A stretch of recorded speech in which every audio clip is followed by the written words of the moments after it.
you can have this idea that metal is not for girls, that metal is dangerous, full of like drug addicts and stuff.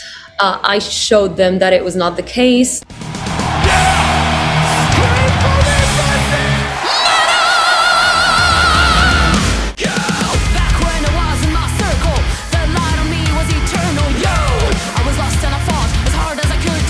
Lina of Parallyx, thank you so much for your time. I should say really thank you for your time because you're very busy. You just told me you're doing a press day. We see this beautiful guitar in the background. Very fancy couch you're on there. So, oh, look at that. We are currently at the Hard Rock Cafe in Paris, where our press agency organized a press day, indeed. So it's perfect that we're having this today because there would not have been a better day. There you go. So let's just, because you guys have you've shared some singles, you were playing some festivals. We'll talk about that in just a second. But let's just do the big announcement. When is the album called coming? When can we get our hands on this thing? It is coming on October 4th, so it is imminent by now. There you go. And we can't wait. We can't wait really because we're also planning a release party 1 month exactly after that. So yeah, on October 4th, and even before, you can already pre-order it. By the way, for those of you who are eager to get it before the others. Yeah. Now you do realize that all of this that is not normal. Meaning like you guys are, you basically, this band started a little over a year ago or something like that. Bands that are 1 year old usually don't have press days in the Paris Hard Rock Cafe. Not even have an album out within a year or play summer festivals. Does in this crazy roller coaster that you're on, like, do you have time to let that sink in? Like, do you guys realize that there's a lot more attention than we thought might happen, and this is going much faster than we thought this would be going? Like, do you have time for that? Yes, we do realize that we're pretty lucky given where we are and given our history as a very new band. We were lucky enough to be very well received by some people before the project even took off. Because I knew some people from my former projects in France mainly, and they just trusted me for who I was and for my ideas at the time when I pitched what Parallyx was gonna be in my head. And I got lucky enough to get some crazy good people as musicians in the band as well, and we got way farther than I thought in many areas. So yeah, we do realize it's not common, and we do hope that it's not just ephemeral. We do hope that it's gonna last, and it's gonna be just a sign that it's going to get bigger and bigger, and not just a spark.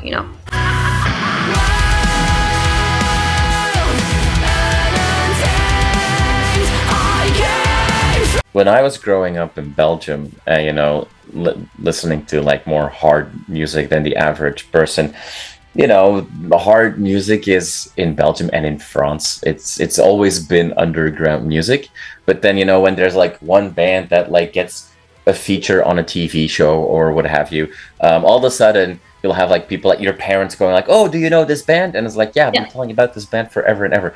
Something like that, but in a monumental scale, happened in France. And I feel like, people already slapped the label on like, hey, if you like Jinjer, check these guys out. If you like this band, check these guys out. And I have a feeling that people are going to start using the term Gojira as well now. Now that the world all of a sudden knows that there's metal in France. Obviously, that was not part of a plan, but do you see that as well? Just that all of a sudden people in France are a little bit more open to French metal since the phenomenal opening of the Olympic Games? Yeah, that was definitely what popped into my head. Like, first thing that popped into my head when I saw Gojira in the Olympics, I was like, okay, maybe thanks to this, we will finally get like some recognition and like French metal. And I know now that the hashtag French metal is trending. So Yeah, it definitely helped us, and we're very grateful for that. So thank you. You don't know us, but you helped us, Gojira. So yes, and I think that's how things happen. It's when they become mainstream, and that someone it just takes one popular happening for a whole genre to get some recognition. And I think this is what's happening right now on a sociological way. It happened before with hard rock, which is there's hard rock, there's rock, and there's metal. But like for pop rock, which used to be underground, the Beatles were that big open door to pop rock, where before it was more like jazz and stuff. So I'm hoping that in a few years, thanks to bands like Gojira who paved the way and opened the door for that, I'm hoping that after bands like them, we can call ourselves mainstream, because that's not a problem for me to be called mainstream. Right. It just means that you're getting to people who were not listening to metal before, and I guess that's a good thing, given what we have to say in metal. The messages are often very, very beautiful. The lyrics are usually beautiful. The arrangements and the orchestrations in the songs are usually very well thought. So I think it's a good thing that metal gets mainstream. I don't see it as an insult. Yeah, no, for sure.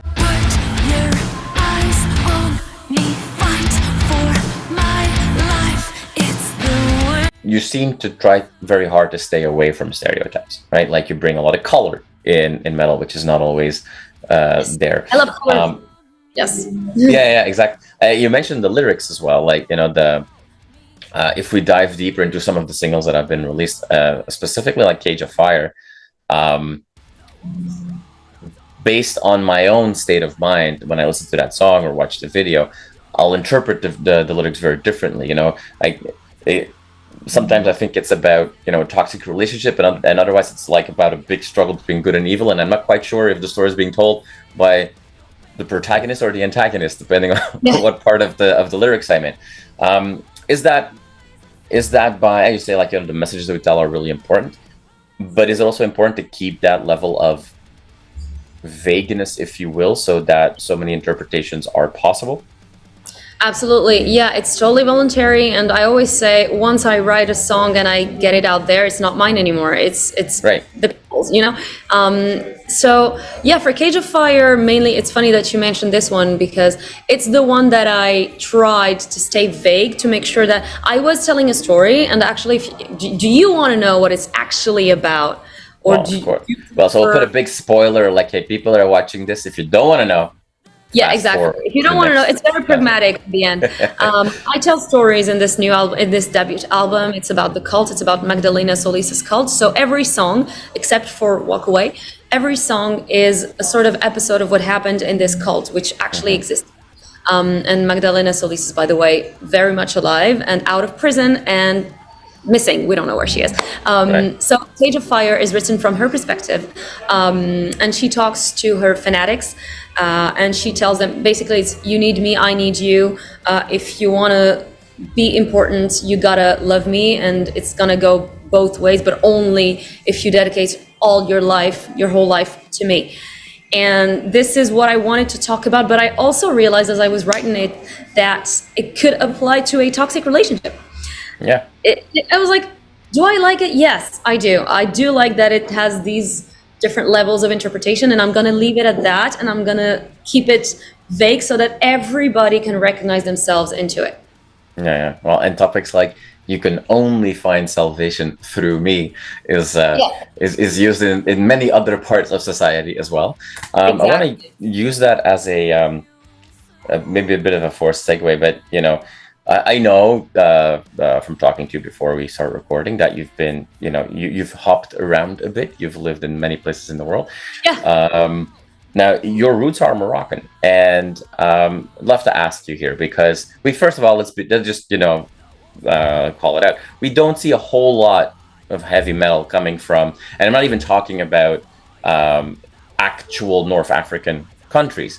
It exists, but even if you look then within Western European society, where there's, over the last 60 years, there's been a lot of immigration from Northern Africa, we don't necessarily see that seep into the heavier scene that much. When I grew up in Belgium, there were plenty of Moroccan kids around. None of them were interested in hard rock, and I'm not sure if that purely is because they weren't interested in that, or wasn't always very supported by family. So what's that like? Don't worry, I'm not gonna ask you stupid questions of like, oh, what's it like being a girl? No, don't worry. I see nothing stupid in that. But I can't imagine that's by just wanting to be an artist, and let alone a hard rock artist, that has cost some eyebrows being raised in your personal immediate circle. So what's that like for you?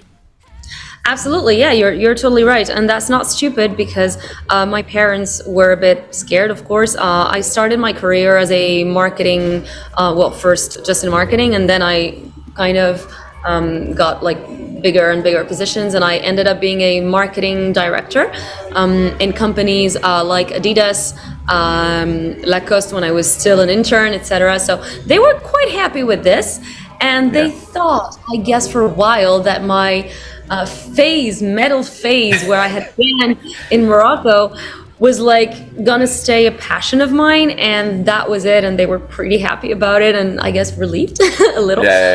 But after a while, they could see that I was still in bands, and that I was still doing stuff, and at some point I just told them, I can't do both anymore. When I'm at work, I only think about the things I have to take care of that are like regarding my bands and stuff, and so in the end, I told him, I can't do that. What I want to do is create. I want to create songs. I want to create like lyrics. I want to write books because I also write as well, and I draw. So I wanted to create. I wanted to be an artist, and of course they were scared, but they also know that whatever I do, I try to do it the best organized way, and I try to plan. I'm a planner, and I love to plan in advance, and so they were just like, okay, whatever you do it well.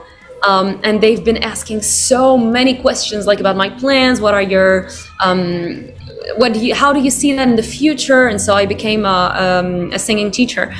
So they were like, okay, this we can understand. Teacher, we got that in our minds. We know it can make money. And basically, their whole concern was about me making money and being able to live off my passion, which they know is not easy, of course. But once I got that cleared, they were okay. To talk about metal in particular, so not only music, they of course had some prejudice. I told them, hey, I'm not taking drugs, I'm not drinking, I'm not smoking.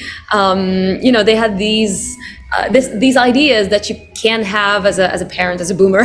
Sorry, that's what. For sure. You can have this idea that metal is not for girls, that metal is dangerous, full of like drug addicts and stuff.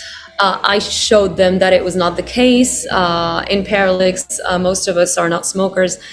So, these kind of small things that for an immediate surrounding was a bit relieving, I guess. I see.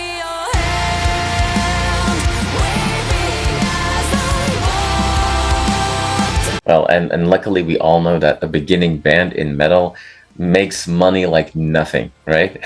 Oh yeah, we're rich. No problem. Yeah, you're super rich. You're super rich. Once that album comes out, you can retire. Yeah. No, I always tell the people that, like in the band, I always tell them that within the next maybe 5 to 10 years, we'll be super lucky if we make any profits.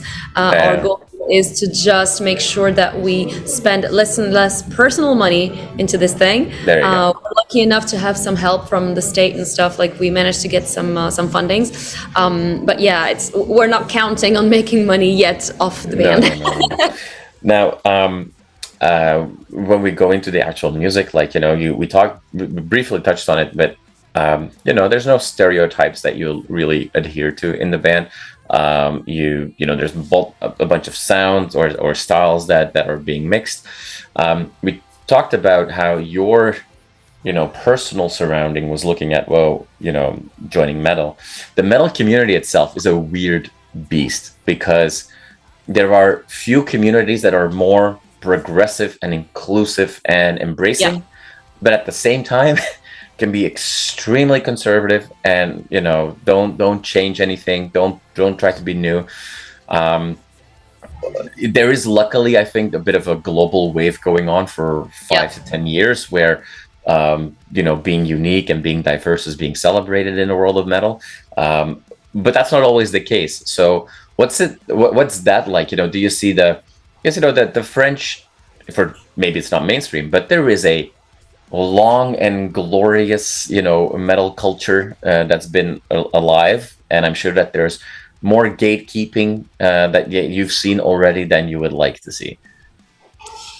Yeah, so you've been saying it very, very correctly that you've got these same people sometimes being like, first, no, don't change a thing, please, just keep it this way, we love it, you've been doing it so well. And at the same time, they will criticize the fact that your sound is not evolving. Yeah, exactly. You gotta navigate through this and find a way to make everybody happy, which is where with Parallyx, I guess we found an answer without even looking for it. We just did something that we liked. We're not trying to fit into anything. We're just very connected to all the new stuff that is popping right now, just because we love it, and I guess it's one of our strengths. We're very curious and we love to listen to something new. So the way we found to navigate through this is just do something that we like. And we know people are going to like it because this is the kind of things that you see everywhere right now. And we're just mixing everything that we like. So probably heard it in our next songs, in our new songs in the album. But you've got from like some super hardcore stuff to some metalcore stuff to some fully screamed songs. So like we're really just doing whatever we want at the moment. This is Mathis, our guitar player, one of the guitar players. Yo. Hey. And so I guess that was your question, right? Like how we navigate through this and how we found our own place and all that. I hope this answered your question.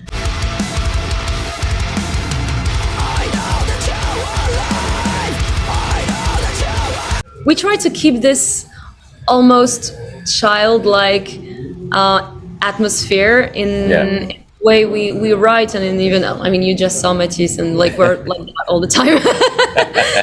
There was nothing fake about that. I guess our music will just reflect who we are, and we're lucky enough to be able to write songs and release them almost immediately because we don't have a label yet that has like super long release plan and stuff. So the way we did this was enabling to share fresh stuff as well. So that's our goal as well, to keep it fresh.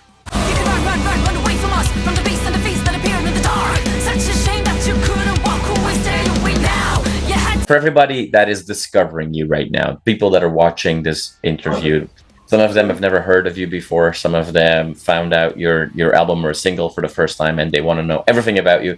They want to know where can they actually see you play. And 2025 is going to be here soon. Can you share any plans at this point? Well, I'd love to. All I can say is that maybe in Denmark they will be able to see us play through 2025. Okay. This is something that has been signed, so I can tease about it.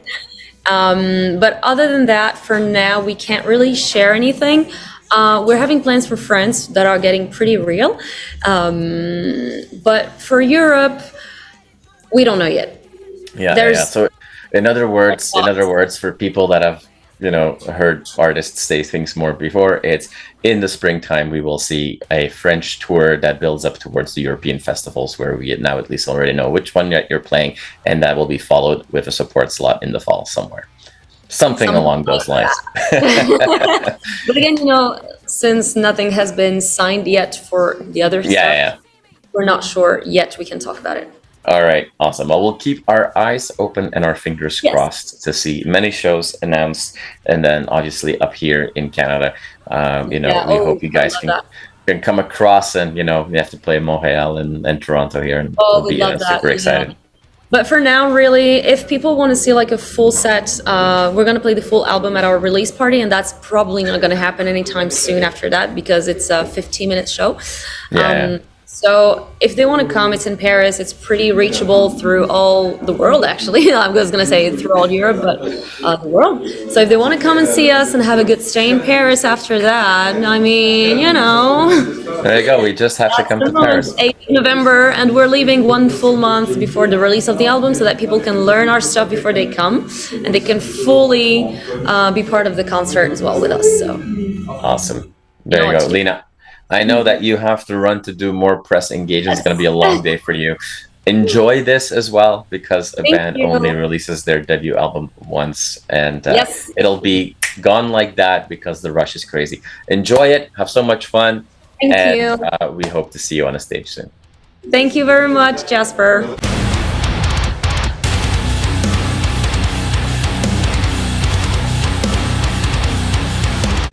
You are awesome for watching this video. Click right here to see more content like it and subscribe to the channel.